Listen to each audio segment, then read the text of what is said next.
Hi guys, good morning. Good morning, sir. First of all, my apologies for the last week. It was a kind of very hectic schedule, so couldn't able to make it. But however, I'll try to cover it in this week somehow. Okay. So before we get into today's topic, anybody has any questions related to any of the topic what we have discussed so far? I hope you got a good time, to revise all those topics. Uh, if you have any questions, feel free to ask.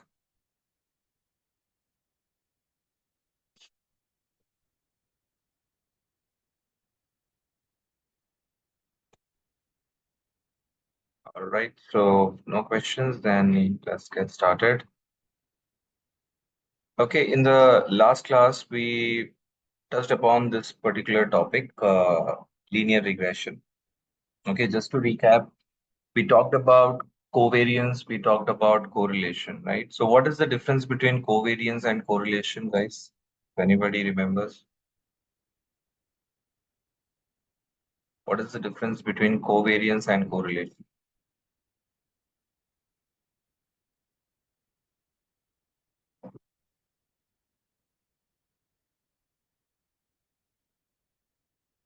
Just give me one difference.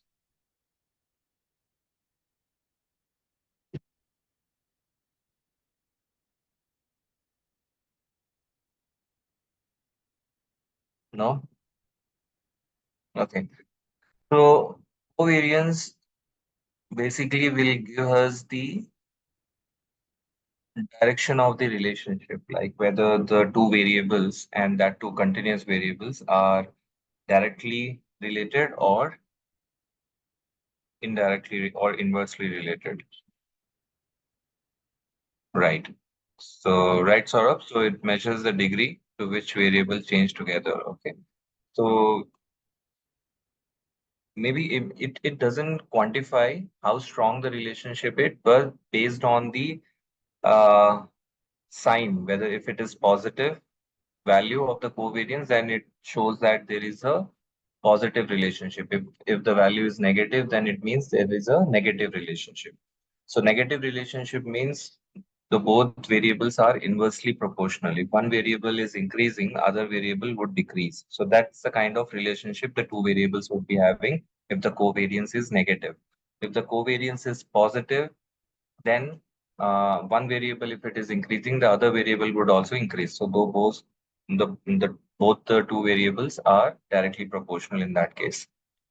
And there is no fixed range of this covariance. It may vary from minus infinity to plus infinity depending on the kind of variables we are considering for calculating the covariance. Now coming to the correlation. So we talked about correlation coefficient. So correlation coefficient basically even quantifies the relationship as well, okay, along with the direction. So, and it ranges from -1 to +1. If the values are closer to +1, that means those are the two variables are strongly correlated to each other. Okay. And one thing you have to keep it in mind that both this covariance and correlation describes you the linear relationship between the variables. It does not tell you the non-linear relationship. So this is a very important point.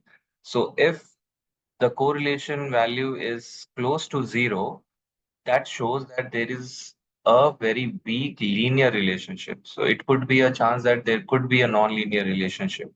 So if somebody asks you in the interview that if the correlation coefficient is closer to zero, what does that mean? Does that mean that there is no relationship between the variables?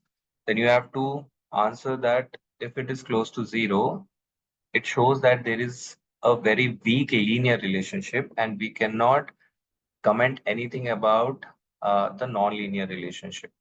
So for example, if any variable is something like this, okay, x and y, if the relationship is something like this, okay, so the correlation would come out to be as zero because for some time there is an inverse relationship between y and x, If X is increasing, Y is decreasing, and then after there is a positive relationship. So overall, the correlation will come out to be zero. But it doesn't mean that there is no relationship between Y and X. So there is a quadratic relationship between Y and X. So this is the important point you have to remember. Now, once we understand the relationship between the two variables, how strong it is, now the next step is to understand how they are related.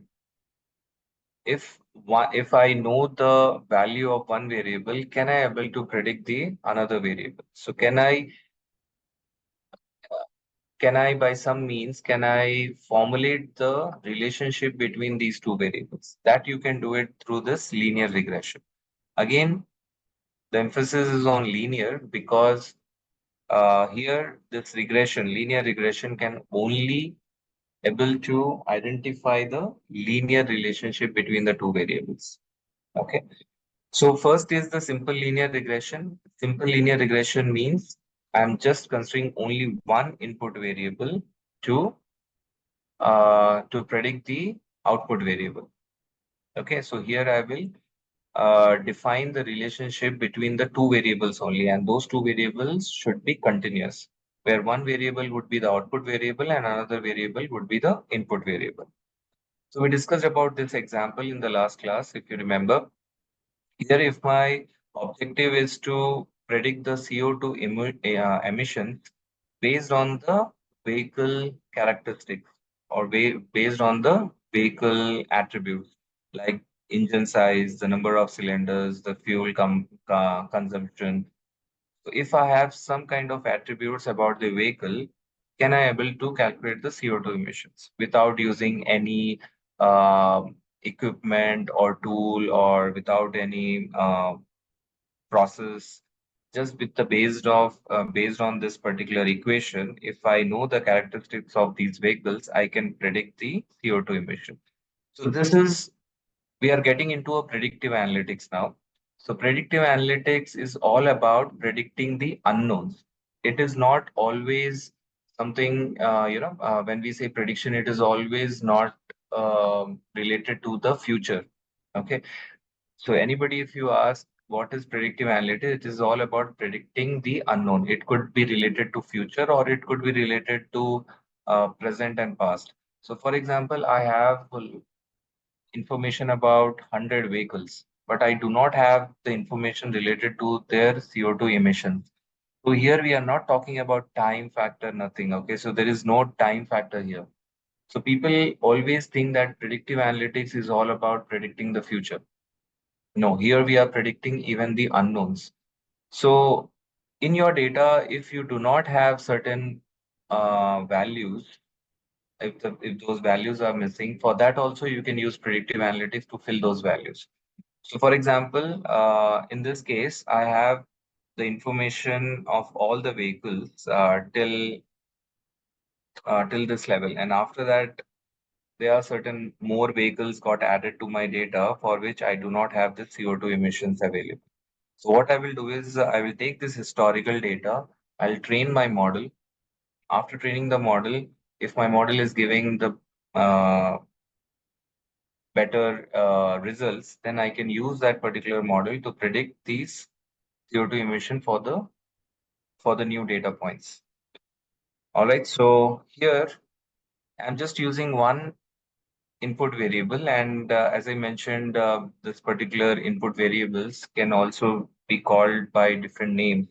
So they are also called as independent variable. They are also called as features, predictors, even the uh, response variables.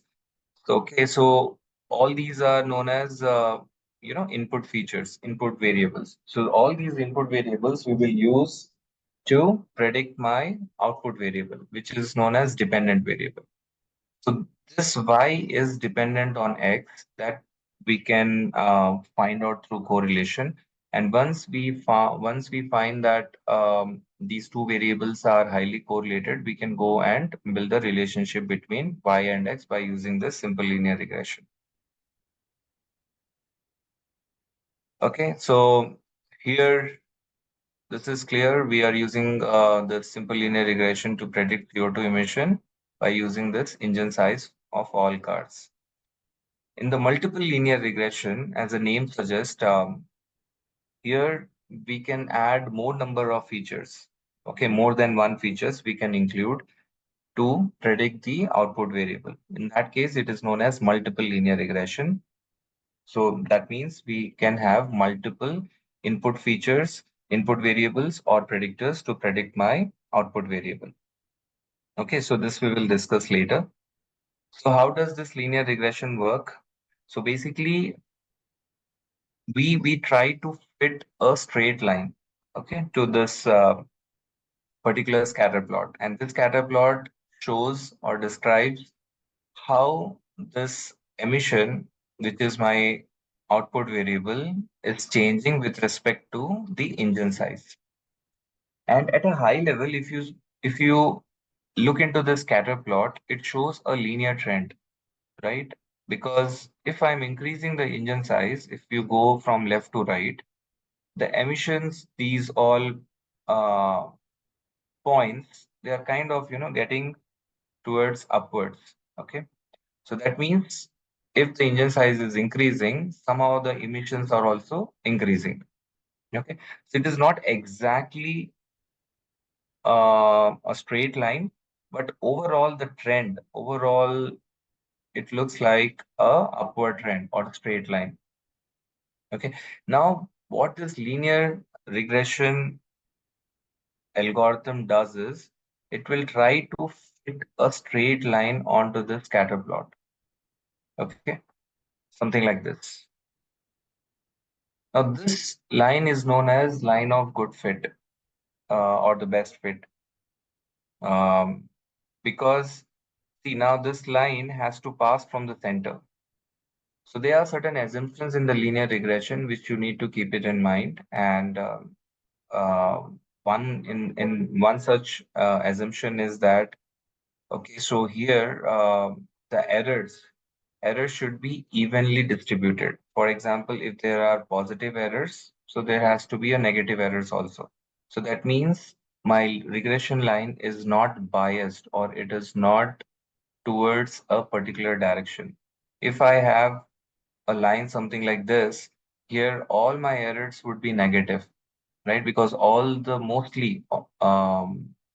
these points are below this particular line. So this line is not considered as the best fit line. So it identifies a line through which we can which passes from the center of the scatter plot where the errors are distributed evenly above the line and below the line. Now, how it identifies, we will discuss. So once this best fit line is identified, through this best fit line, I can able to predict. For example, in this case, my engine size is 2.4. So I will go and this is visually I am showing, but there would be an equation to this particular straight line, right? Which would be CO2 emission is equal to beta 0 plus beta 1 times of engine size. So this would be this kind of an equation where this beta 0 and beta 1 are nothing but the coefficients. This is called as intercept and this is called as slope. So once we have this kind of an equation, we will go and substitute this particular engine size value here. And based on that, we can able to predict the CO2 emission. So the scatter plot, if you go and point this engine size on this line 2.4 here. So based on this, I can able to calculate the CO2 emission, which is coming out to be 214. Okay, so this would be the equation of the straight line. This is known as the model. So there is a difference between the algorithm and the model, and you have to be very conscious while using this algorithm and model. So basically, the model is comes after the once the algorithm has been trained.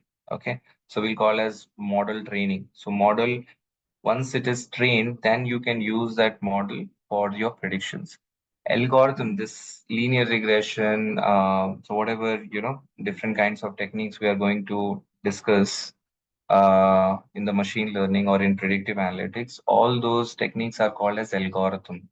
So what is algorithm? Algorithm is nothing but a step-by-step process to um, to complete a particular task.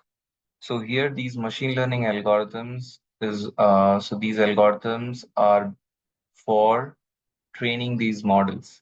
Okay. So models are nothing but it could be an equation or it could be any kind of rule or it could be some kind of what do you say, what you call uh, some kind of a representation of a particular problem.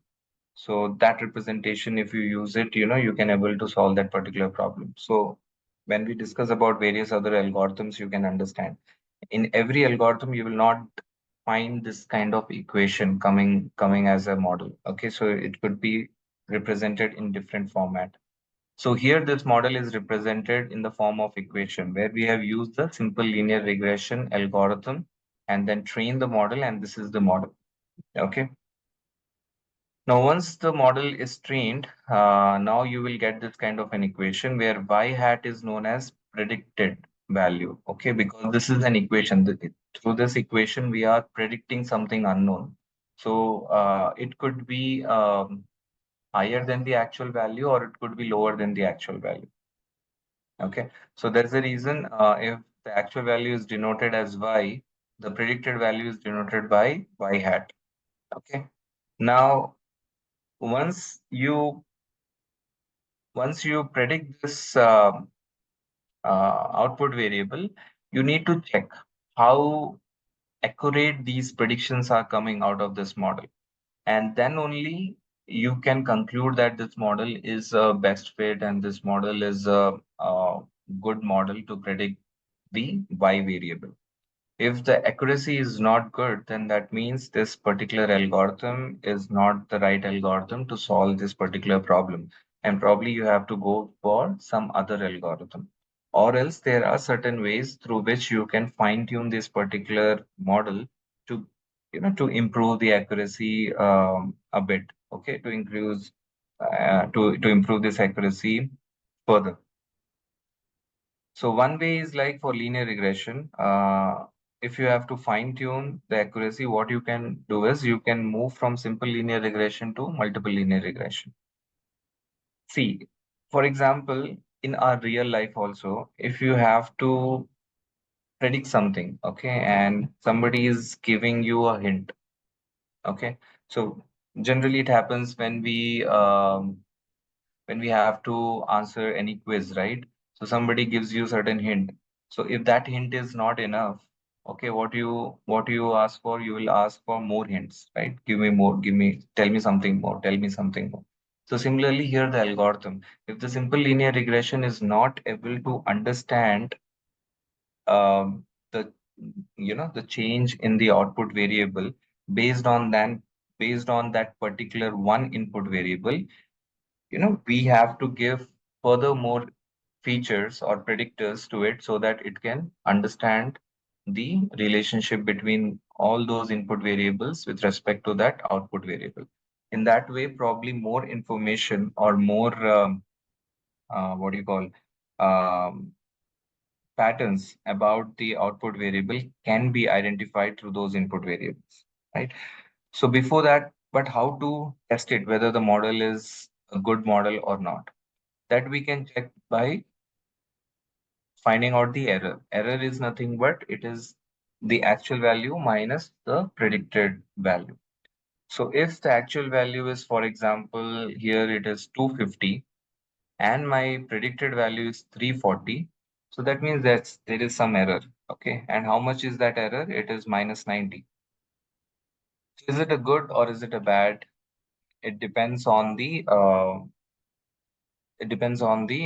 business, is depend on that use case. Okay, for example, if it is life sciences or healthcare where you are predicting the, for example, cholesterol level of a person, right?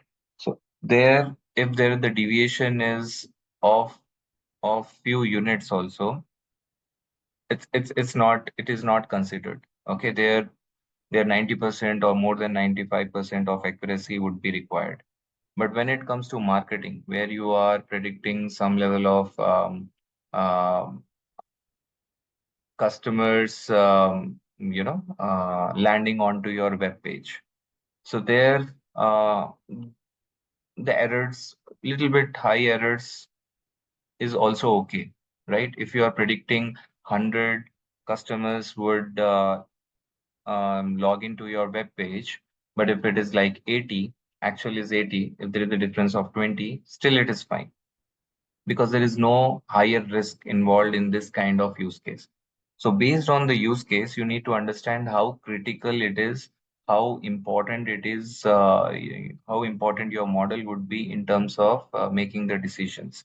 So that what you call that appetite of taking error is all depend on that particular business use case. Okay, so before that, let me let us discuss about what is the overall process of training the model, right? So for training the model, let me go to this page. Yeah, you take the data set. So guys, what is data set? If you remember, we talked about the data set in our initial classes.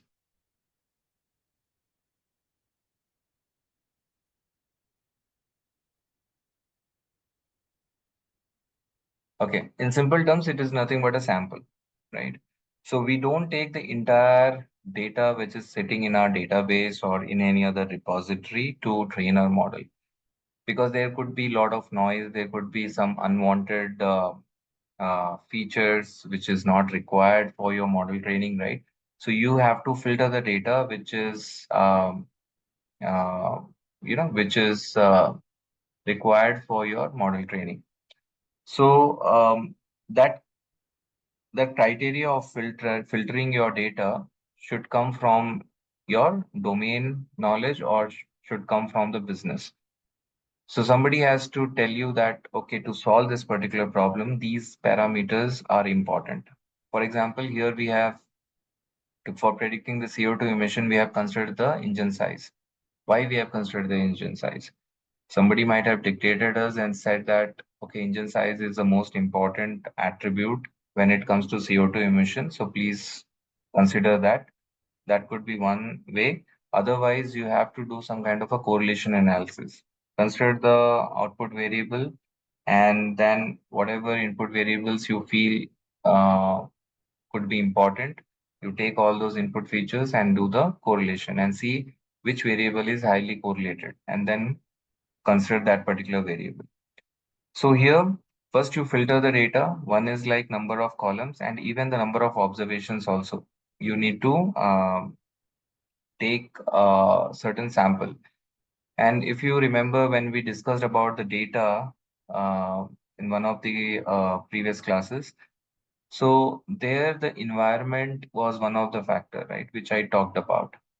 So, for example, now you're predicting at this particular moment, right? Let's suppose your the company sales you are predicting now. Okay. You cannot consider the data which was like 20 years back. At that time, the way the business was running could be different. Okay. Because the environment or even the scale at which the business was running could be different, and even the customer behavior could be different. The markets could be different, right? You cannot consider that data and predict for this for current time, right? So that would not work because there the patterns would be different. Currently, the patterns would be different. So in the database, you will have the entire historical data, right? But you need to understand what data is similar to the current environment, right? Basically, we take the most recent data, the latest data, so that it should represent the current time period. So all that things you have to keep it in mind, and then you have to select the sample. That sample which we have discussed while sampling in the sampling classes, it should clearly represent the population. What is that population? Population is like current time. In today's time, whatever data point I take, it should represent, it should be available in my sample. the similar patterns. So all that thing is important for you to consider while selecting the data. If you don't select the right data, everything else, okay, whatever you do after this will go wrong. Okay. So you have to be very careful while selecting this particular data set.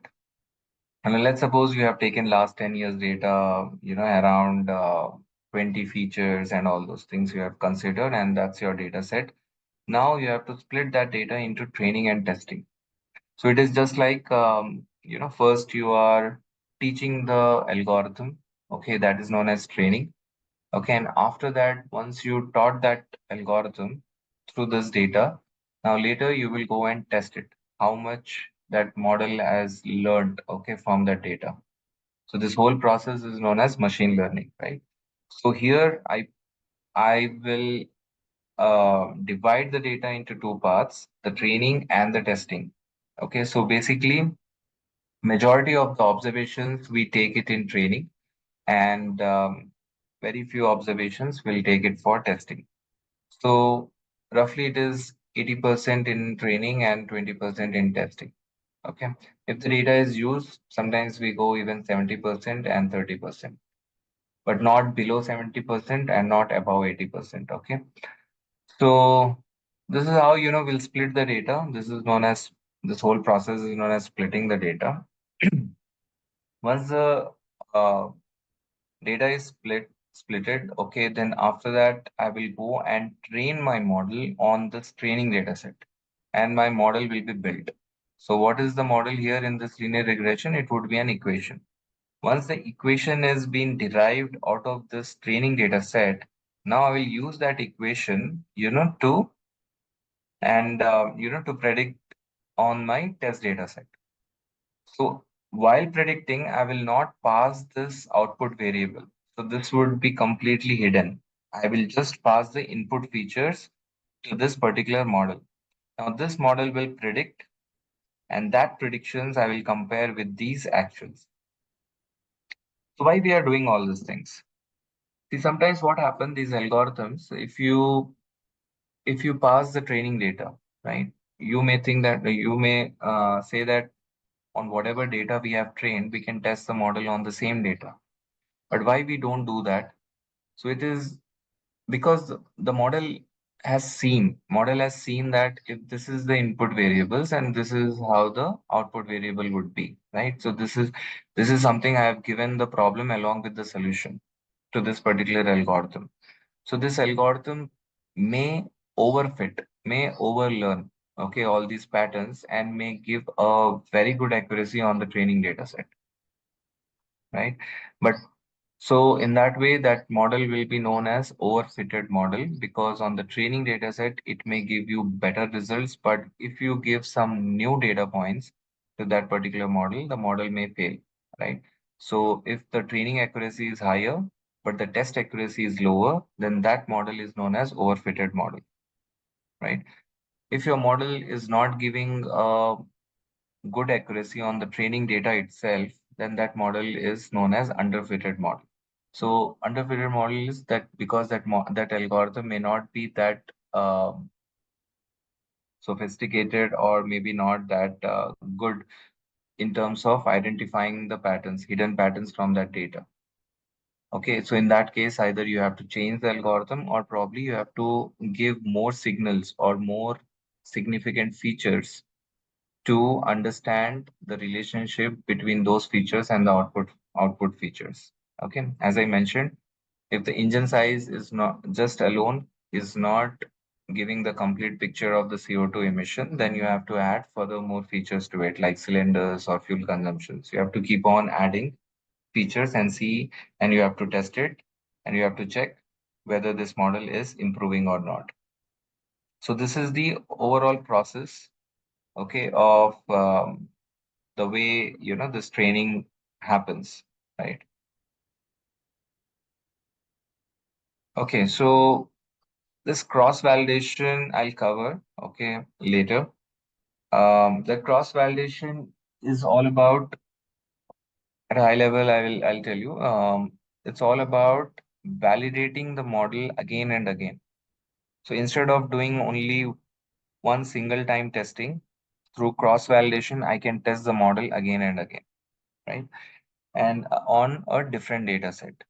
So if consistently, if that model is giving me better results on every test, then that model is considered as a more robust model and a better model, which can take it to production, right? Now comes how this model learns, okay, how it models identifies the best line, okay, line of good fit. So basically, in every algorithm, whatever we are going to discuss from now, okay, in every algorithm, there would be one cost function associated to it. Now, all these algorithms' main objective is to reduce this cost function when it is learning. So think about it. When we learn, right? Before the exams, when we learn, what we do, we learn and then we practice some questions, or we will have a question bank, right? During my days, there used to have a question banks. So we used to answer question bank. Let's suppose one particular paper we used to attempt, and if we fail or if we don't score well, again we go and start learning. Okay, then again we go and test ourselves. So like that we do it multiple times till we achieve a better score. So here also, while this algorithm is learning, it is learning in the same way. It will learn something and then it will validate. Okay, and that validation you can consider it as nothing but the error, right? So whatever it is predicting, how close it is with the actual values. So that is nothing but the error. Okay, and that error is called as a cost function. So what would be the objective of this algorithm? The algorithm's objective would be to reduce the overall error. If it has reduced the overall error on this training data set, that means the model has able to learn the patterns or learn the relationship in a better way. Okay. And based on that, we can consider that model is a good model or is not a good model, right? So what is the error? And this cost function is defined in a different ways based on the problem statement and based on the algorithm. Here we are considering the error as cost function as this. Okay. One second.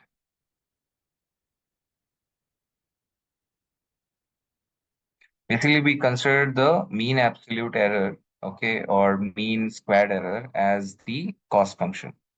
So usually in the test book, you will find that mean squared error is considered as a cost function. Okay, so in statistics, instead of absolute, majorly we go with squared, okay, to remove the negative sign, right? So first we will find out the error, then we take the square of those errors, and then we will take the mean of those squared errors. Now this would be my error, or you can call it as a cost function.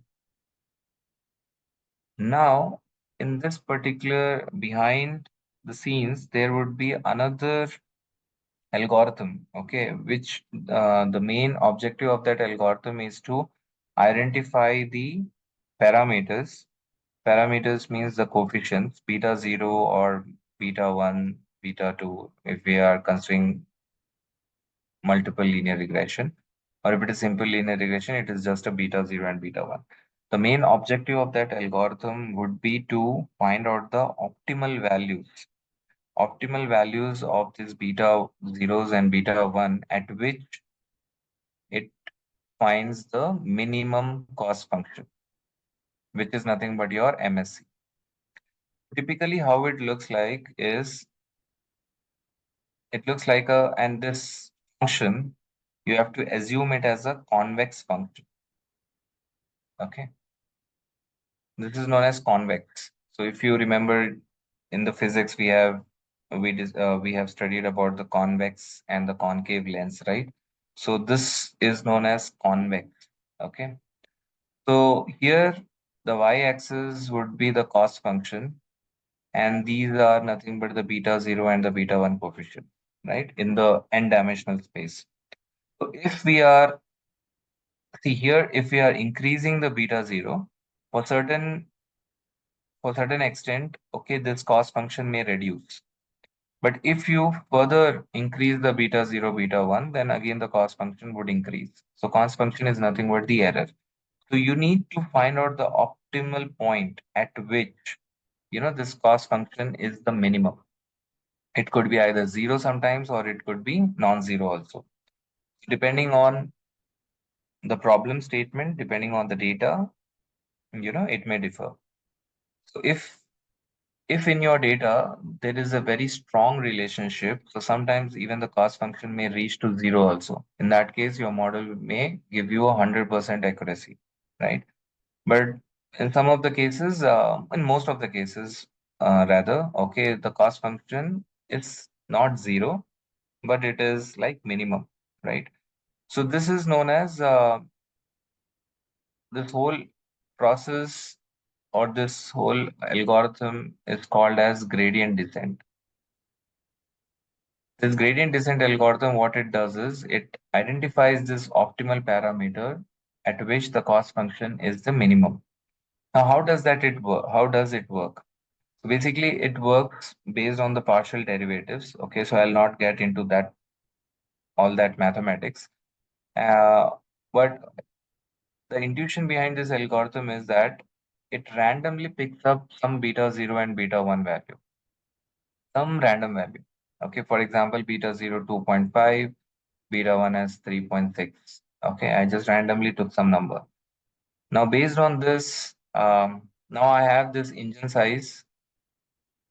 Now I have this CO2 emission, right? So in my training data set, I have both the values, okay, for engine size and the CO2 emission. So so what it does is so equation is defined by this beta 0 and beta 1. So as this beta 0, beta 1 at the first iteration, I randomly chosen certain value. Based on these values, I will go and calculate the CO2 emission. Now that would be my predicted value. Actual values are also there in my training data set. Now this will be compared and the MSC will be calculated overall, right?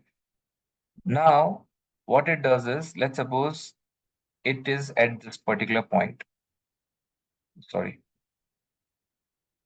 When I randomly selected the beta 0 and beta 1, let's suppose my cost function is this much, and beta 0 is and beta 1 is at this particular point. Okay. Now, to reduce the cost function, now this particular algorithm has to run downwards, right? Now, in English language, downwards means descent, right? Going downwards means descent. And what is the gradient? Gradient is nothing but you can call it as a slope. So downward slope, wherever it is, this algorithm will identify, and that it will identify through partial derivative. So it suggests that it has to go downwards. Okay. And downwards, that too on the right hand side. So now the beta 0, beta 1, the way it will update it, the sum value, a constant value will get added to this. Okay. And now after that, again the MSC is calculated. Now this time, probably it may come till, to this particular level. Now here the cost function has reduced. In the second iteration, it will further get reduced. In the third iteration, it will further get reduced. It will get reduced till it reaches to a point where the slope is equal to zero. So this particular algorithm runs based on the slope. If there is a slope towards the downward direction, it will move. It will go and update these coefficients. Otherwise, if the slope is kind of zero, then it will stop. Okay. Now that's how it will identify this minimal point. This is known as global minimum. Global minimum means there is no other minimum point apart from this in this particular convex function, right? So this is the global minima. So now this gradient descent algorithm helps us to identify the optimal parameter beta 0 and beta 1 at which this particular MHC is the minimum. Now that's how the beta 0 and beta 1, these coefficients are identified. And once they are identified, the model, you have the model. Now based on that, you can go and do the predictions. Okay. But there are many other, what do you say, uh, shortcomings of this gradient descent. For example, there is known as local minima trap. Okay. So I'll just tell you what is this, and then we will talk about this further later.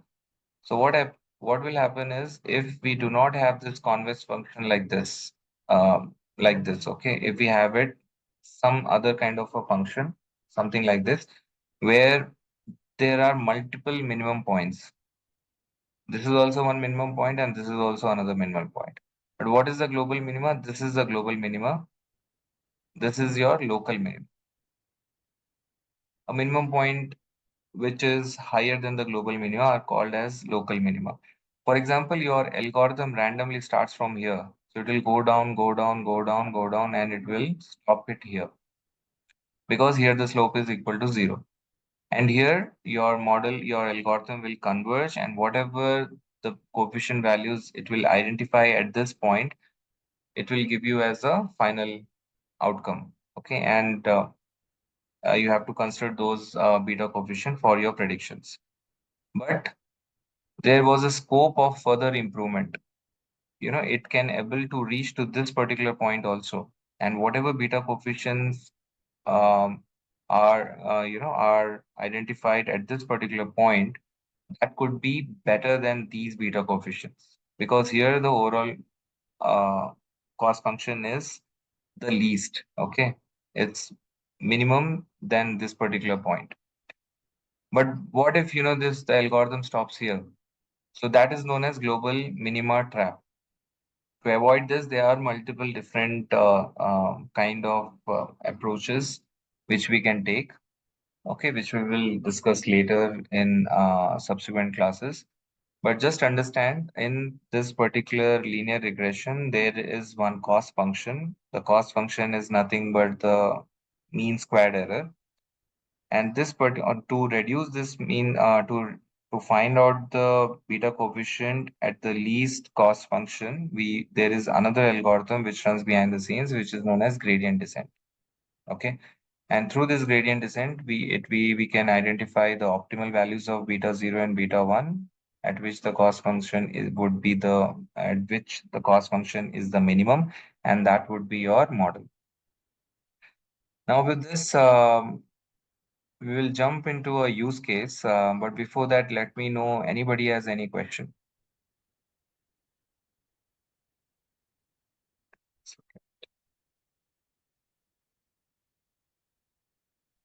Yeah. So here one more point. Now when we are testing the model, okay, what could be the evaluation matrix? Okay, how should we test it? So when I talked about accuracy, but what is the formula of that accuracy, right? So here there are multiple evaluation metrics. You can go with MAE, MSE, or RMS. Okay, or there is one more known as MAPE, MAPE. Okay, so let's understand each of these evaluation metric. It's not something like you can use whatever you want, right? So there has to be there are defined matrix which you have to use to test your model. So if it is a numerical prediction model, numeric prediction model means if your output variable is a continuous variable, there are certain set of matrices. If your output variable is a categorical variable, then there are other different set of matrices which you have to use. So here, as it is, this linear regression is all about predicting the continuous variable. Here we go with these evaluation metrics. MAE means mean absolute error. MSE means mean squared error. RMSE means root mean squared error. Okay, and MAPE means mean absolute percentage error. Now this one, the formula which you are seeing here, this is for MAE because here we have taken the absolute errors. So this vertical line is nothing but defines as the absolute values.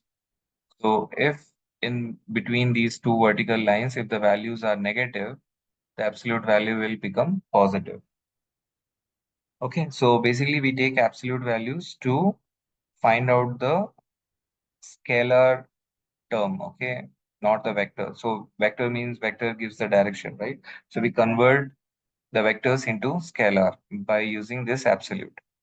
Or the other way of converting these negative values to positive is that I can take square of these values. So if I take square of -4, then it will become 16, right? So all the values will become positive. So if I take the squared errors and sum it up and then find out the mean, then that becomes the mean squared error. Now, what is the problem with the mean squared error is you cannot compare these errors with the actual values because you are squaring the errors. So what you can do is you take the square root of this particular mean squared error, which is known as RMSE, root mean squared error. Now, what it will do is it will convert the error which you have squared back to the same scale of your actual values.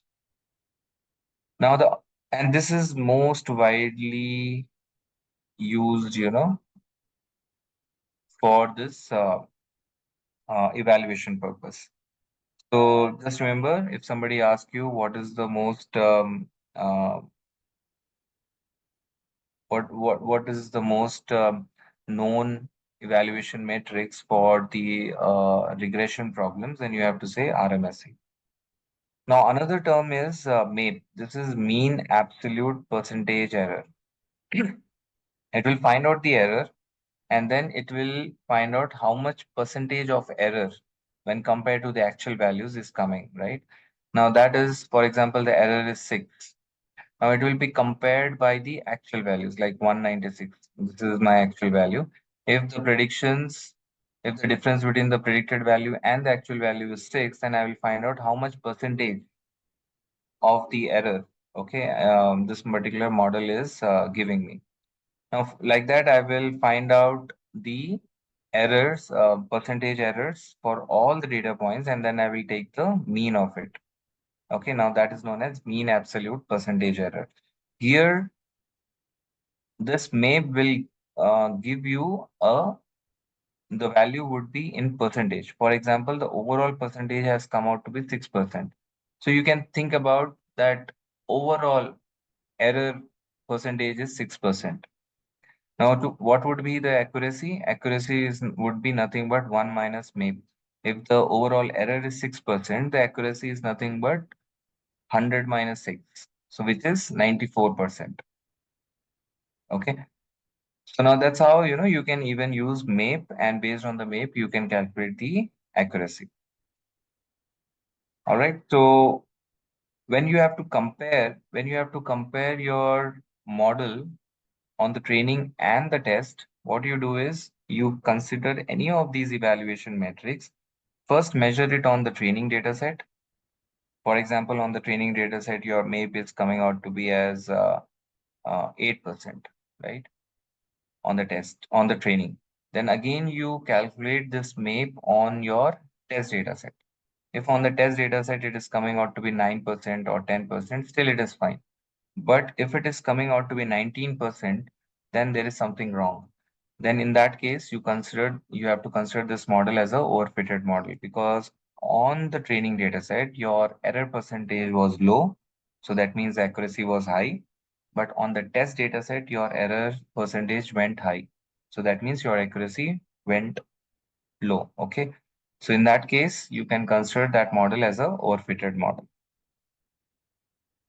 All right. So this is about linear regression. Anybody has any question? Now let's understand a use case. I'll take the same data set. So if you can see my screen, the Excel sheet. So I have this data.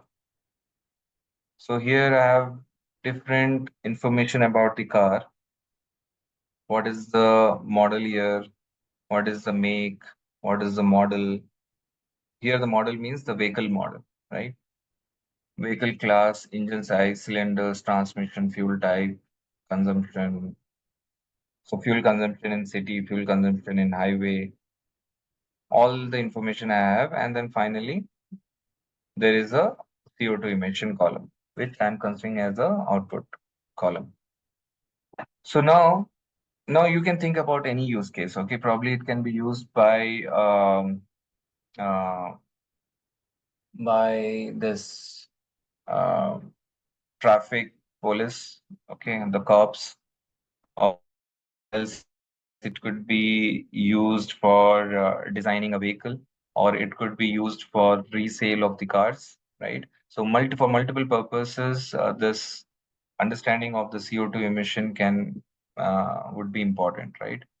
So if for any vehicle the CO2 emission is coming out to be high, so that means it needs to be relooked, or else it probably it would be not allowed because of the um, what do you say, air pollution. So certain norms or certain different process may be applied for those vehicles where the CO2 emissions are higher, right? Even for designing purpose, if you understand, if you can do some kind of a simulation, right? Engine sizes, if you are changing, or if you are changing the fuel consumption. So finally, you can see what would be their impact on the CO2 emission, right? Through these models. You just keep changing the values of your input features, and you can see the impact on the output variable. And at at whatever level, if you find that the CO2 emission is what do you say, below the threshold, or in inside the limits, then you can consider that vehicle could be the perfect vehicle, which can be launched, right, which can be manufactured. So multiple use cases you can think on those lines, where the CO2 emission predictions could be important. Now here I have all this data available with me. Okay, so if you, and again one more thing, for example, you have to solve one problem statement. Now here in this case CO2 emission, and let's suppose I do not have the data. So there are multiple ways through which you can look out for data. First, you need to understand, would there be any kind of a public data set available for solving this particular use case? Okay. Now, as this data is more of, it's not a very confidential or very domain specific data, right? You can even collect from some other public sources. Okay, somebody would have, collected this data for some other purpose. You can leverage that data and you can train your own model. Okay, so it's not something always you have to look out for the data internally. Sometimes you may even get the data externally, okay, from any other public sources. Now, currently we are working on one project where we have to predict the what do you say, forest fire. Okay, forest fire means you see, right, in Florida or in some other states, California or something, the wildlife fire, okay, may occur, okay, in the forest. So we have to build a model through which it is more of a computer vision problem, where if we can get some kind of drone images, based on those drone images we have to identify, is there any kind of a fire, okay, in the forest. So that's the use case. So for this, they haven't given us any data. So what we did is we just looked out for some data where through which we can train a model which can detect the smoke, or which can detect the forest, which can detect the fire. Okay, it need not to be a forest fire. It could be any kind of a fire, right?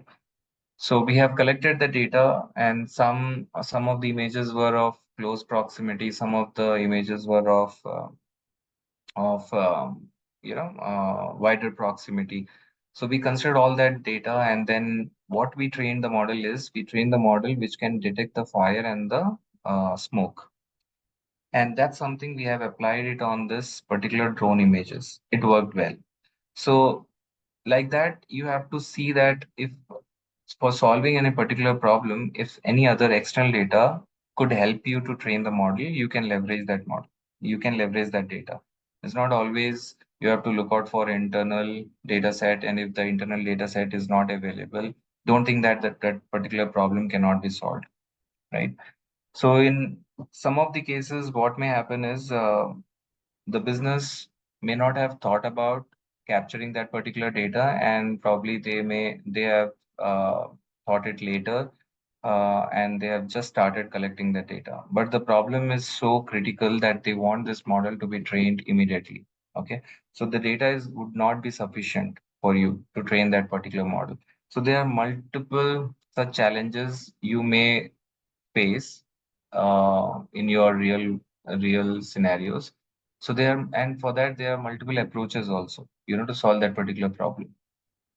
When you don't have the data internally, probably you have to look outside and find out some similar kind of a data set which you can use and augment it to your internal data set and start your training, right? That's one. Definitely, the accuracy could not be that high because it is not something which has been captured internally in their environment. So accuracy could not be that good. But it would be, if you are getting a decent accuracy, still that would be fine because that problem is very critical, right? So you can start with that. Once the data over the period of time, if you have some sufficient data, then again go back and retrain the model. Okay, so that's one process. Second is like there are some generative models, algorithms, okay, which will generate some synthetic data based on the sample data which is available. So if you have only limited data internally, then use that data, and there are certain algorithms which will understand the patterns, and then it will generate some synthetic data very much similar to that particular sample. Okay, so that's the another approach. So here I have taken some data from the public sources which comprises of all this information related to this vehicle, and then I am going and training my model to predict the CO2 emission. So now let's get into a Jupyter notebook.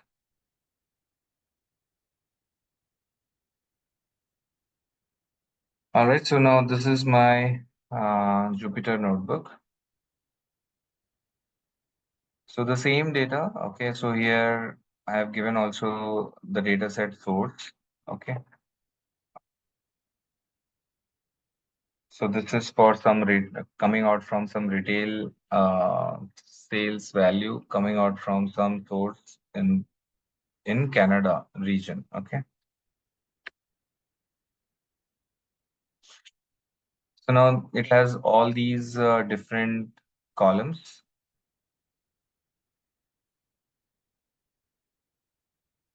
So I have loaded this data. So all this, the code, how to load the CSV file and all. This I'm just checking the data. Now here I'm describing the data, describing, how, why it is, why we do it. So basically description will give you this 5-point summary, like minimum 25%, 50%, 75% max. Okay. So this is known as 5-point summary. With this, you can able to understand how the data is distributed, primarily for the continuous variables. For the categorical variables, you will find NA, okay, for these measures. Okay, so you have standard deviation, you have mean, you have count. So first look at the count. Okay, so when you look at the count, if you are finding any one variable is having a less count, so that means there are certain missing values. So how we treat the missing values, we will discuss. But for now, it seems okay because all the variables have 1067 data points, right? So in that case, it is good. You can closely look into this 5-point summary also to understand how the data is distributed. Okay, here everything seems to be normal. Okay, so I can go ahead. Now here what I have done is I have done some filtering. Okay, I have just selected these four columns for now. Okay, engine size, cylinders, fuel consumption, and the CO2 emission. So this is my filtered data set. Now what I will do is I will go and do some kind of exploratory data analytics. What is exploratory data analytics? I will go and build some charts, some visuals to understand how the data is related, how the data is distributed. So here I just these are all are continuous variables. For continuous variables, I will go and plot the histograms. With these histograms, I can understand, I can find out whether these variables are normally distributed or is there any kind of a skewness in this particular data.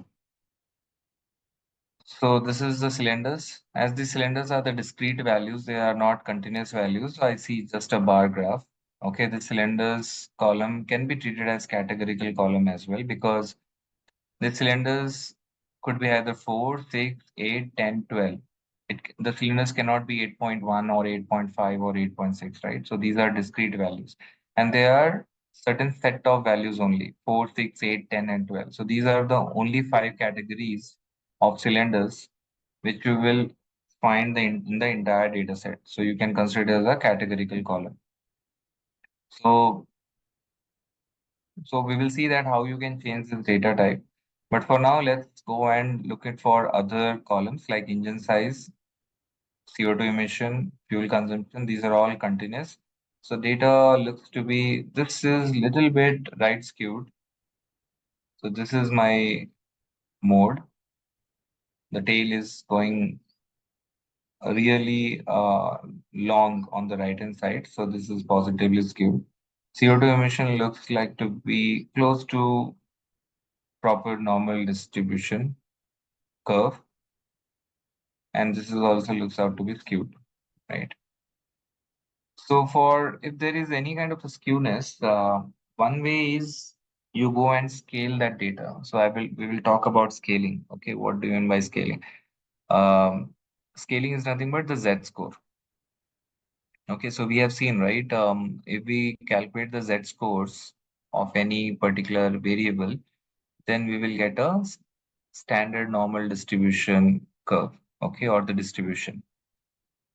So that's how, we can able to uh, convert any distribution into a standard normal distribution by calculating the Z-score. So that is known as scaling, okay, which we will discuss further later, in some other use cases.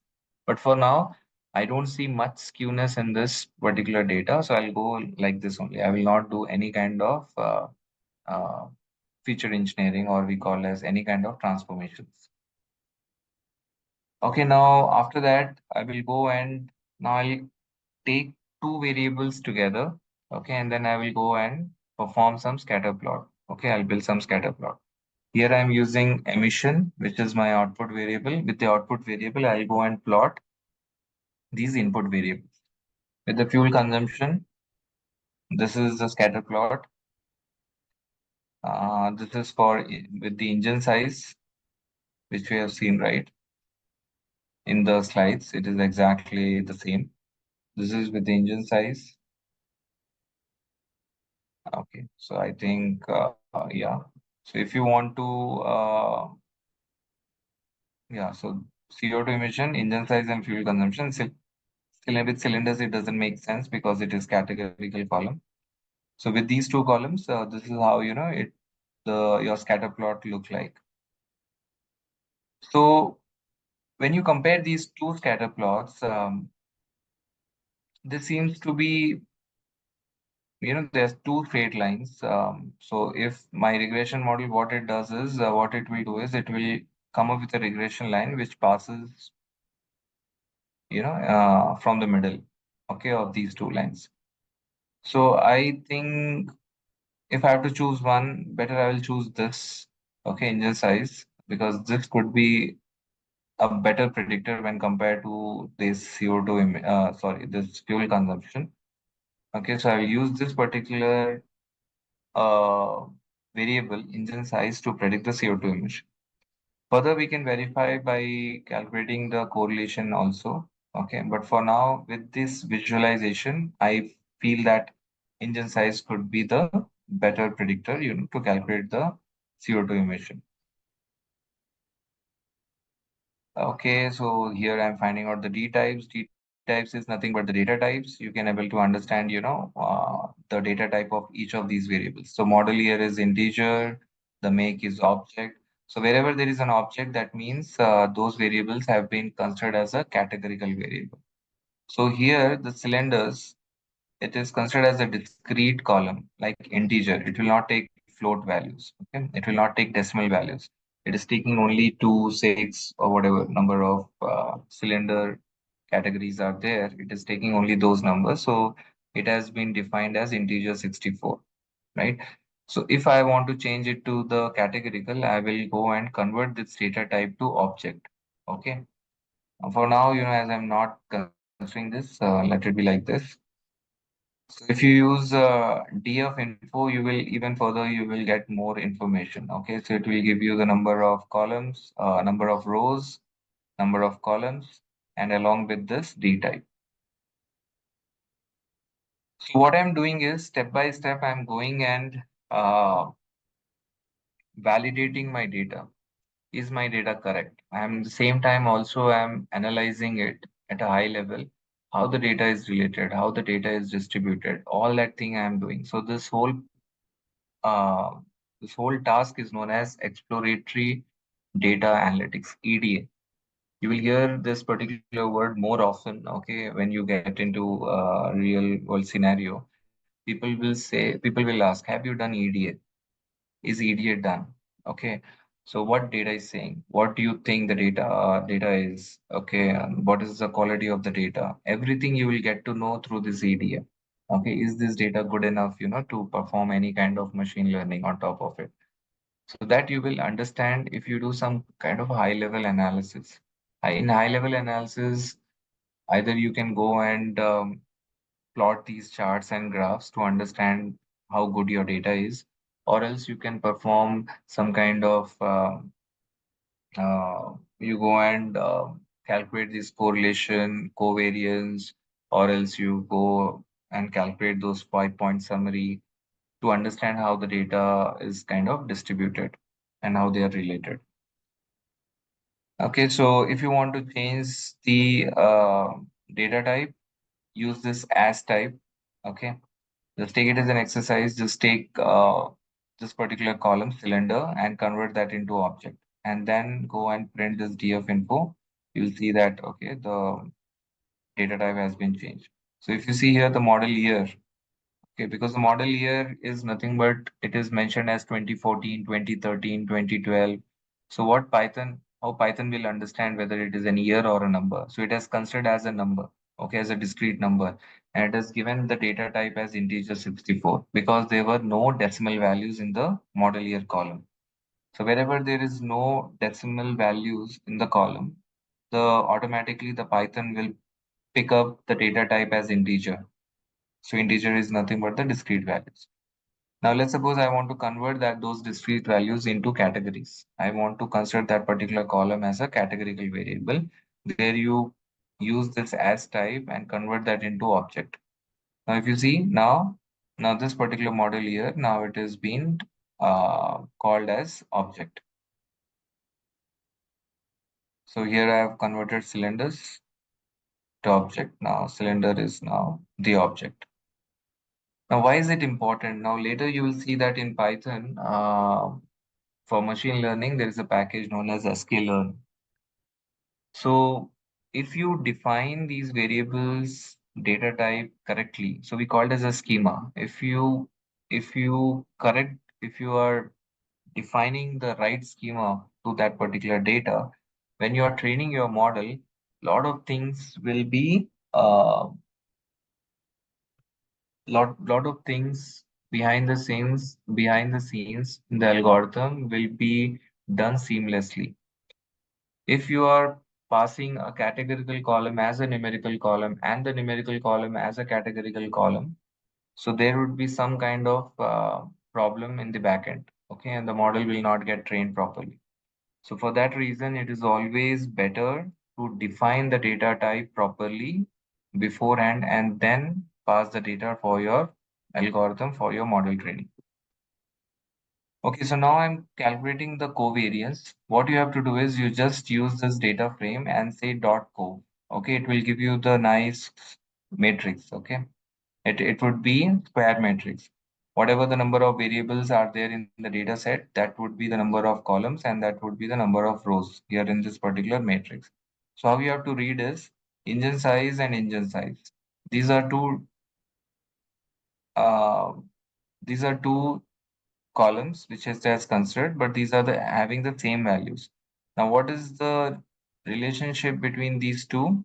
It is giving it by some value. Okay, with this value, you cannot define whether the relationship is strong or not strong, right? As these two are the same variable, the definitely the relationship has to be stronger, right? Now, if you see there is no negative value, so it shows that all the variables are positively correlated. Okay. Now, engine size with cylinder is the positive value. So that means positively correlated with fuel consumption. It is positively correlated with CO2 emission also. It is positively correlated.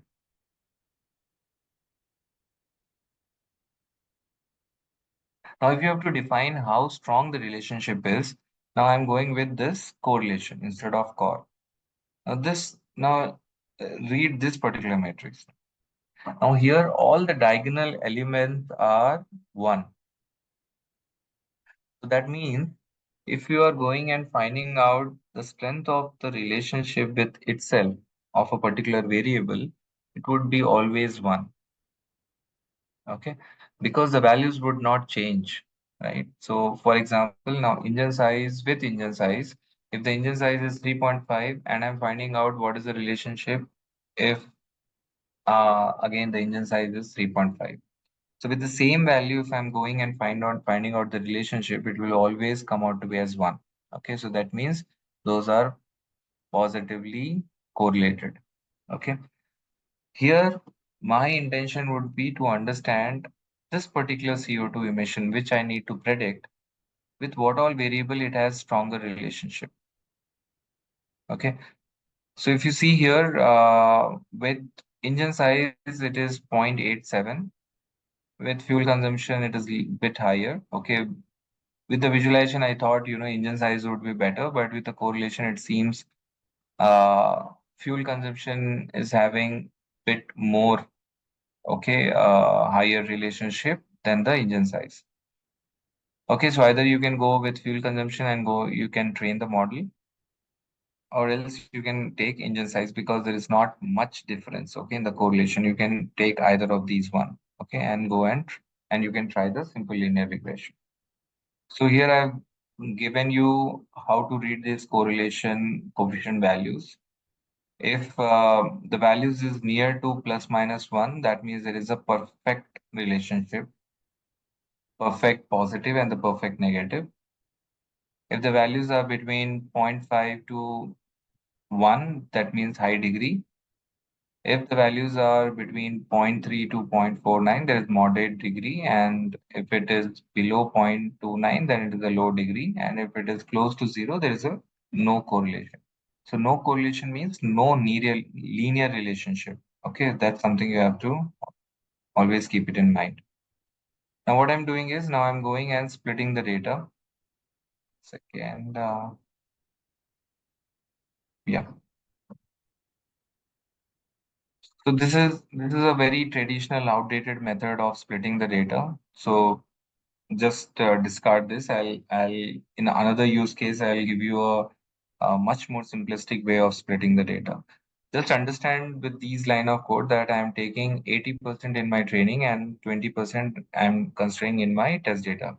So here I'm showing you al almost 80% I of the data set are in training, and 20%, almost close to 20% or 21% of the data points are in my test. So that's how I split the data and I did the random split. Okay. Now this is my data scatter plot. Now here. Now for all the machine learning purposes, you have to install this particular package known as sklearn. Okay, so for that you use pip install sklearn. For this, we have a good documentation in place. I'll just show you. So,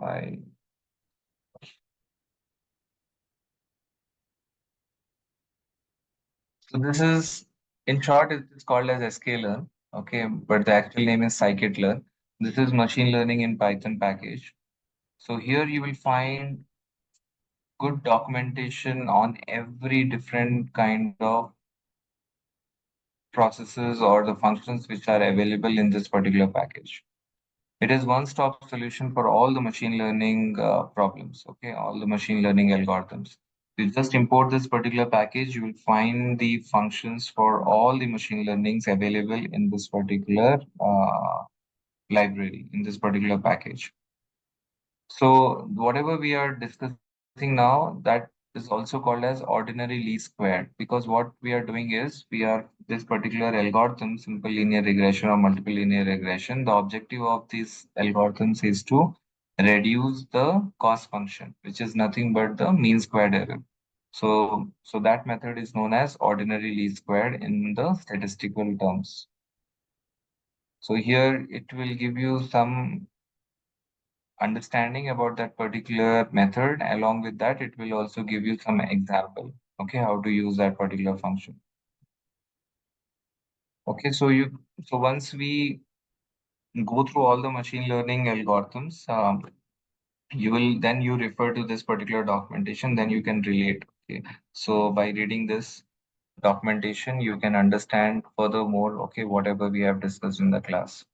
So if you want to have a quick, if you need any quick help, then you can go to this documentation and then you can uh, get some more examples. You will get some literature around it through which you will get a better clarity. Okay, so coming back, so from sklearn, I'm importing this linear model function. Okay, inside this linear model, I have this linear regression function. Okay. So from sklearn, I'm importing this and then I'm initializing this regression object by calling this function linear regression under this linear model module. Okay. Now here, one thing you have to keep it in mind is that in this sklearn, whatever algorithm we are going to talk about, firstly we convert the data from pandas data frame into NumPy array. Why we do that is for faster computation. So in this sklearn, whatever algorithm, the way it is programmed, it considers only the arrays, the data structure. Okay.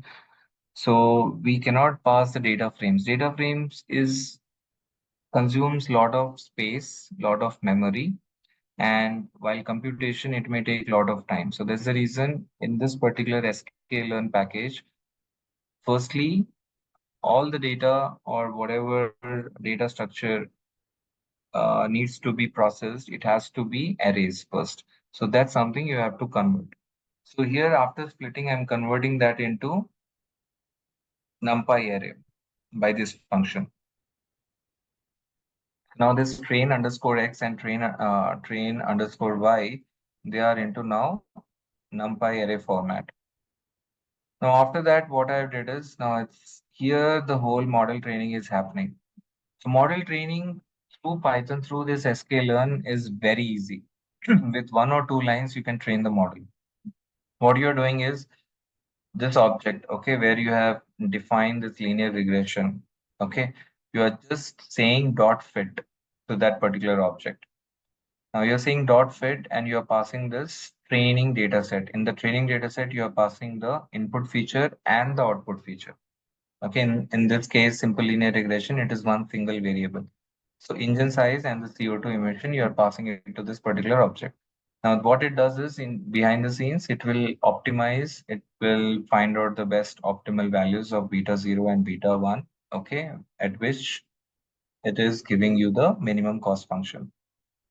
Now, what are those coefficient values that you can print by this? Okay, this is the object primarily now this is nothing but your model now. Okay, and this model dot coefficient underscore will give you the slope. So beta min is 38.60. If you say dot intercept, now this is nothing but your beta 0. Okay. So now with these two, you can form the equation, right? You can represent the model. So your model is nothing but CO2 emission is equal to 126.39 plus 38.60 into your engine size. Now that is your equation. Now here I'm plotting this straight line just to show that how good that this particular algorithm has identified this line, right? It is passing absolutely from the middle of this scatter plot, right? So in that case, it is looking like a line of best fit. Now here I've given you some explanation here, okay, of these evaluation metrics. Now I'll go ahead and do the evaluation. Now for the evaluation purpose also, it is very simple, okay. From sklearn.metrics, you can import whatever evaluation metric you want to calculate. Here I'm going with R square score. R square I will explain you in the next class. This is one of the evaluation metrics which you can consider, and this R square you can consider it just like accuracy.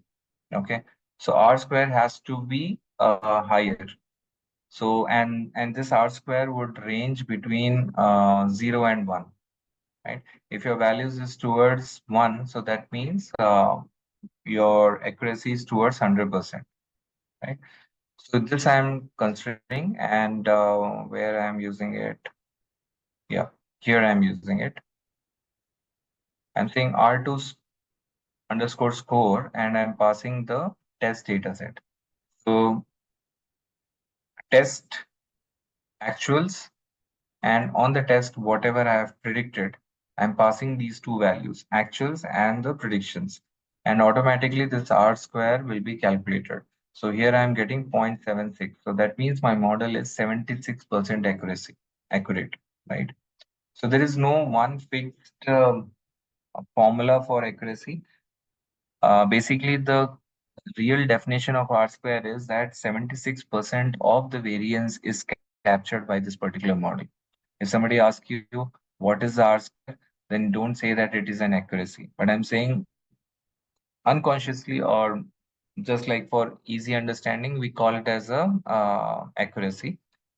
But in reality, in statistical terms, it says that R square is a measure which measured the amount of variance captured by the model.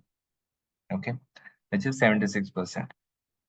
For this purpose, it is quite okay. Okay, because here by calculating or by predicting the CO2 emission, if we go wrong, nothing major risk may happen, right? So here 76 above 75 or 70%, it is pretty good. Okay, it's okay.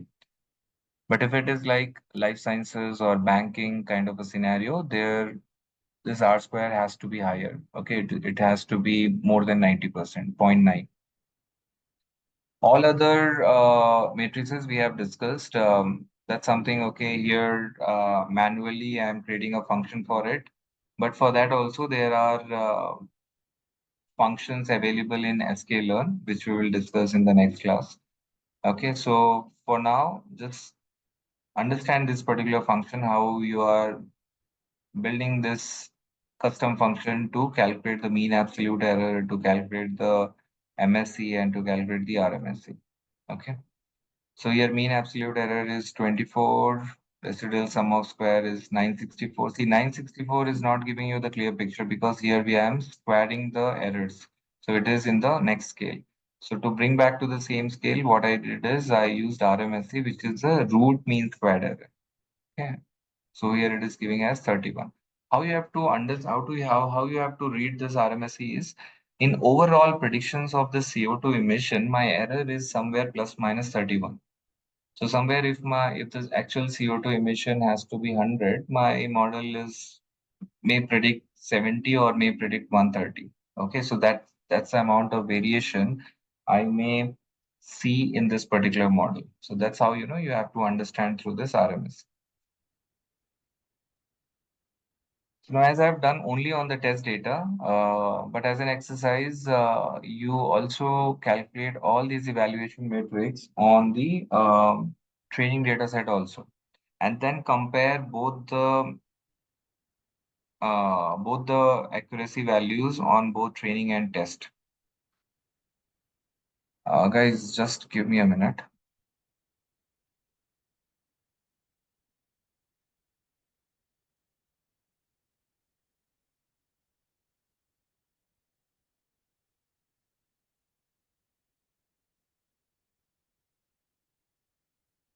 Okay, so moving forward,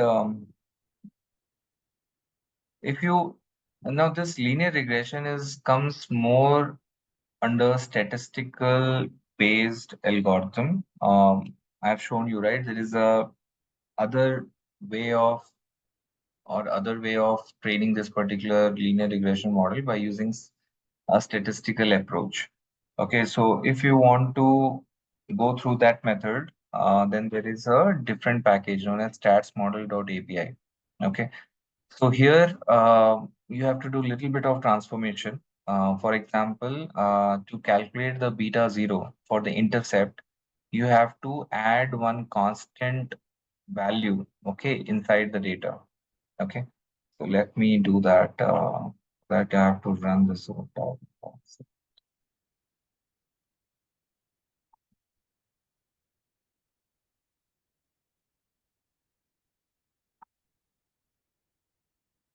So I'll show you that particular part.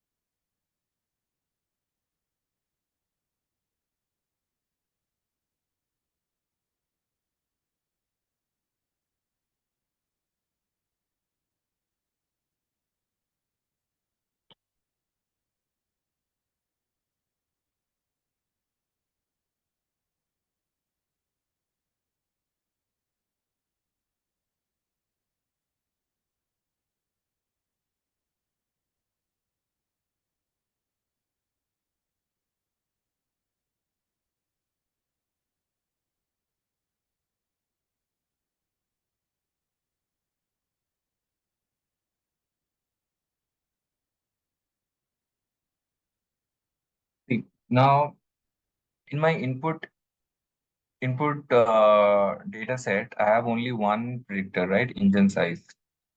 But what I did is I added one more constant. Constant is nothing but this is one column where all the values would be 1, 1, 1, 1, 1. Okay. Why we need to do this is why we need to add this constant is if you don't add this constant, this particular algorithm, okay, uh, would not able to measure the beta zero, which is intercept. For calculating the intercept, you need to add this constant variable inside the data.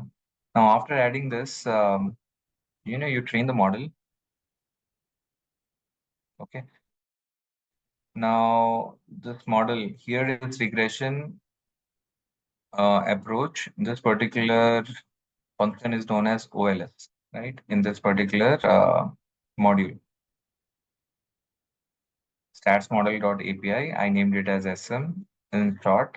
In this particular module, OLS is one of the function where you have to pass this out variable and the input variable and say dot fit, right?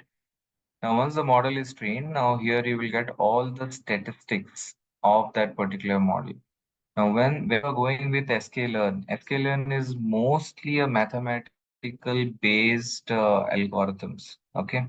But here the stats model is more of a statistical based algorithms. And this linear regression can be solved through mathematical method as well as through statistical method. And more or less you will get a similar results only. So this stats model.api is more of a statistical method which you can use for training the linear regression model. So here, once you are using a statistical based method, then it will give you a full statistical summary of that particular model. Okay. So here, if you see, there is an R squared. Okay. I'll explain in the next class what is R square, what is adjusted R square. Here it is F statistics, which is coming out from the ANOVA test. Okay. and the F statistics and the probability of that. So here you have to check this particular value, okay, p value of this F statistics. Here the p value is very, very low than 0.05. So in that case, you can consider that this particular model is good model. Here, whatever the input variable you are considering, that is significant, and it is giving a good information about your output variable. Okay.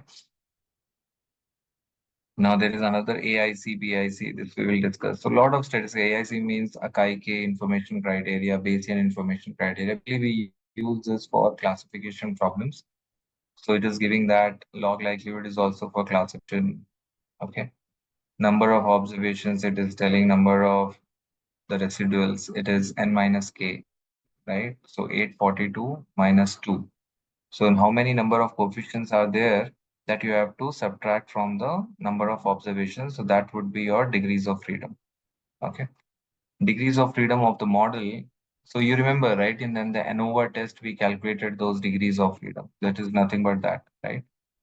Now, finally, there is this particular table. It is nothing but the t-test. Here, the t-test is performed where the hypothesis says that this constant is kind of equal to zero, which is my null hypothesis. And the alternate hypothesis says that no, constant is not equal to zero. Okay, so not equal to zero means this constant is significant.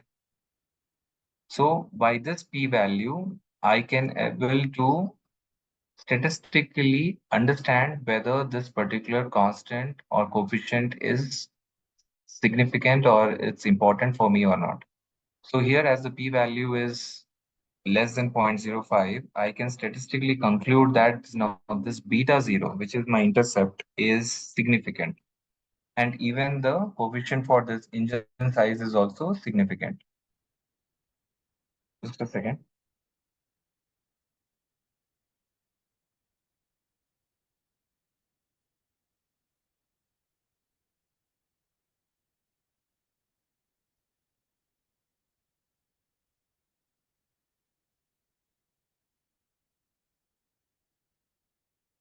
In any of the cases, if you find this p-value as greater than 0.05, in those cases, you have to consider that particular variable as non-significant. Okay, in that case, you should not consider that particular variable while training the model.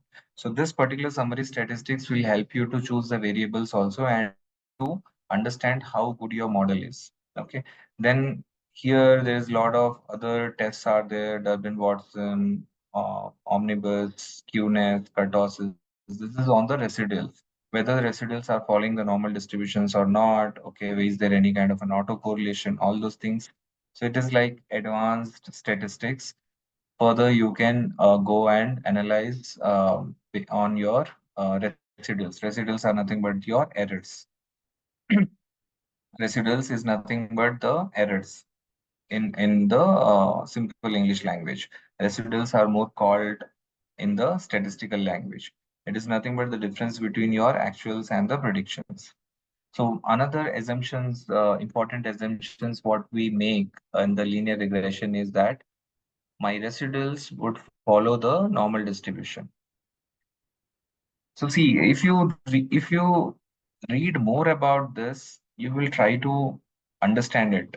Okay. So see, now this line is going from the center, from the middle of these points. Now you see that we have a positive errors, we have a negative errors, right? So you know about how the normal distribution looks like, right? So there would be a certain values on the left hand side and certain values on the right hand side. So just imagine, okay, in for this residuals, certain values would be above zero and below zero. So that means there would be a positive errors, there would be a negative errors. If your line is passing exactly from the center, then you will find equal portion on the left hand side and the equal portion on the right hand side, and your curve would look like normal. If you have more of the positive errors, then you will get a longer tail on the right hand side.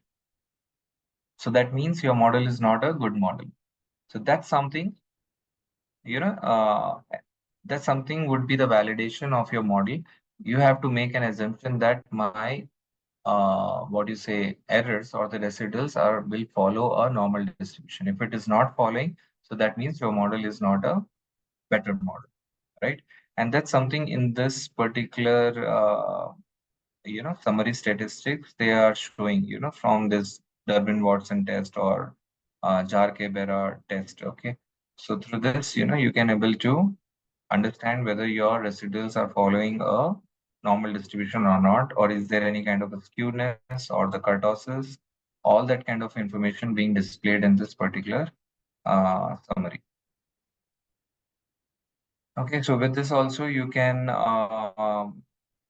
do the predictions, but the only thing is like again you have to add the constant in the test data set also. So instead of just passing the engine size, you have to pass the constant also. Then only it will able to predict the output variable. And in the same way, you can calculate the evaluation metric of this model also. So if you compare the results coming out from sklearn and from this particular model, would be exactly the same, not be that much difference. Okay, here also R square is 0.76. So that's what is this linear regression. I kept it very simple, but as we move forward, you will find a lot of other different ways of data transformations, missing values treatment. So all that thing, I'm not putting that in one single use case. Here, I've taken much more cleaner data set. In another use case, will take the data set which has some noise, which is noisy, okay, which needs to be cleansed, okay, which needs to be transformed. So you will learn step by step in every use case a different um, task. Okay. And when you are getting any real world scenario, you may have to choose out of all those tasks which would be relevant to your use case. So here it was a cleaner data set. There is no categorical columns which I have considered. I have just considered only one single column, and then calculated the correlation. With the correlation, I've identified one particular variable. Based on that, I went and trained the model. And after training the model, I've tested that particular model and I've considered all those evaluation metrics to compare the results. So this is what I have done it in this particular use case. It's simple, it's straightforward. And as we move forward, as we discuss about other use cases, other algorithms, things will become a little bit more complicated. Okay. So if you understand all these things, understanding the additional steps would be easier. If you get stuck here, and in the later use cases, if I add more steps to it, it will further look more complicated for you. So for that reason, first understand this all things steps, uh, and practice it. Step by step, understand it, what is happening in each line of the code. Okay, if you have any questions, come back and ask me. If you understand this, then later, I will be adding one or two additional steps to the process, and that would be easier for you to follow. Okay, so I'll stop it here. Let me know anybody has any question. Yeah, please do share the CSV, this fuel consumption now, along Uh-huh. with this, Sorry. this Excel file, this CSV file, Yes. and this Python, this thing. Yeah, definitely. I'll share these two files.